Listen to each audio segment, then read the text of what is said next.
Hello, everyone. Welcome to Bible Reading, and we're in 2 Samuel 2 today.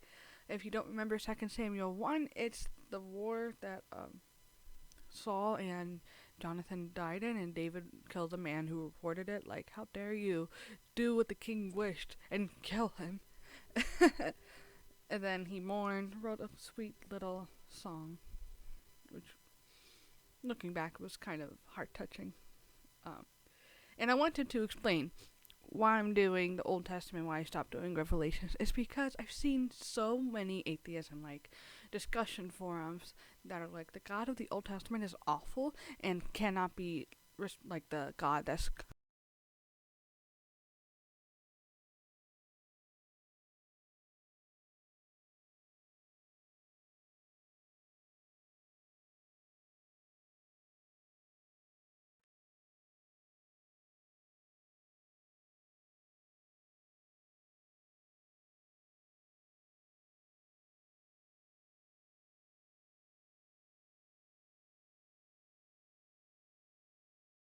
David asked, "Which town should I go to?" "To Hebron," the Lord answered. David's two wives were Ahinoam from Jezreel and Abigail, the widow of Nabal, and Carmel. Why is there someone named Carmel? I'm in the mood for Carmel. So David and his wives and his men and their families all moved to Judah, and they settled in the villages near Hebron. Then the men of Judah came to David and anointed him king over the people of Judah. When David heard the men of Jabesh and Gilead had buried Saul, he sent them this message: "May the Lord bless you for being so loyal to your master Saul and giving him a decent burial. May the Lord be loyal to you in return and reward you with his unfailing love. And I too will reward you for what you have done. Now that Saul is dead, I ask you to be my strong and loyal subjects, like the people of Judah who have anointed me as their new king." Okay, so what I'm seeing here is David was like, "Okay, God, do you want me to go somewhere?" "Yes." "Where?" "This place." "Okay, come on, my wives and my friends, let's go." And then they get there. "You're a new king." And then David was like, "Oh, you buried Saul? Lord bless you, but be loyal to me." That's what I perceive that as. Now, we are in verse 8, and this one is interesting.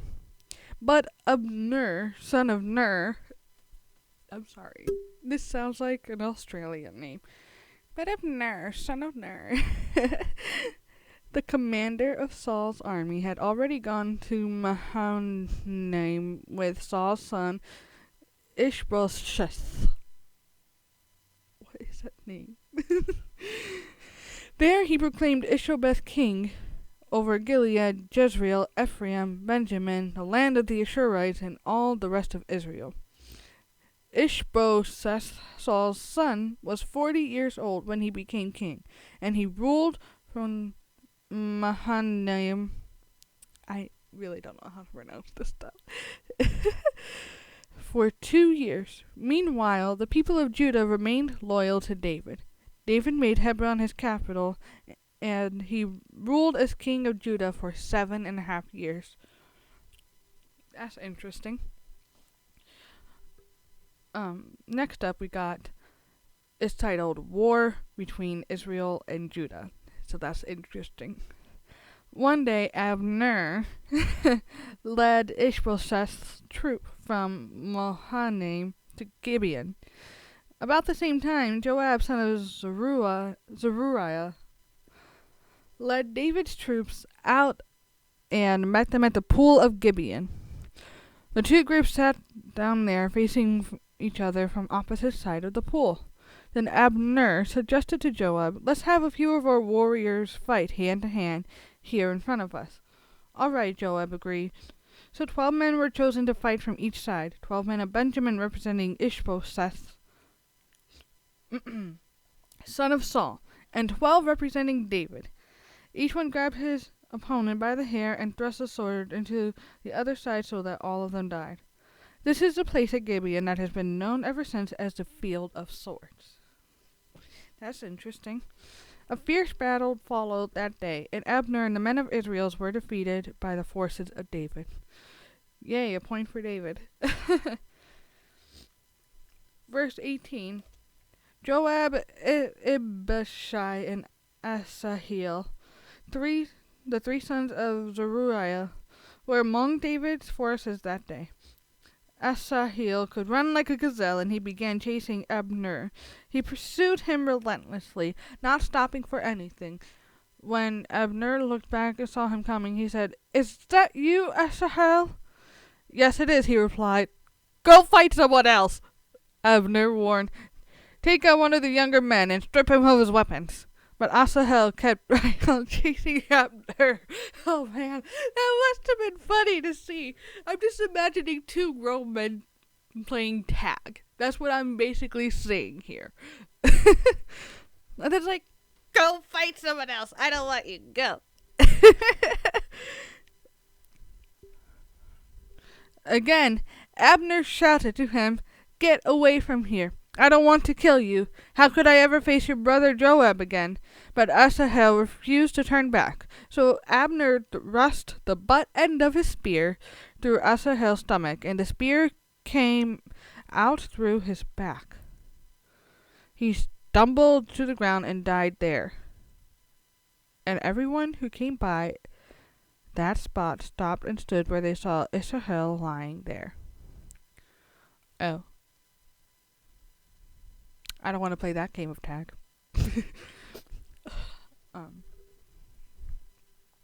When Joab and Abishai found out what had happened, they set out after Abner.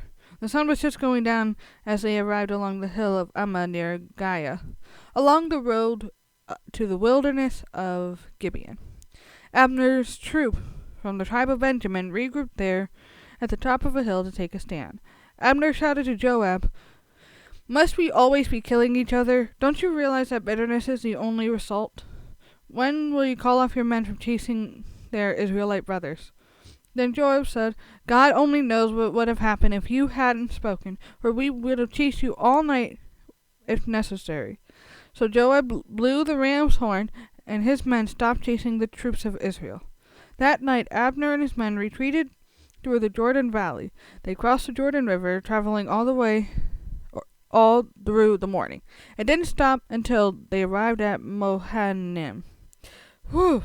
Meanwhile, Joab and his men also returned home. When Joab counted his casualties, he discovered that only 19 men were missing in addition to Asahel. But 360 of Amber's men had been killed, all from the tribe of Benjamin. Joab and his men took Asahel's body to Bethlehem, and they buried him there in his father's tomb. Then they traveled all night and reached Hebron at daybreak. Wow. So, to recap, David wanted people to be loyal to him, but the Australian name, Abner, was like, "I'm gonna be ruler too."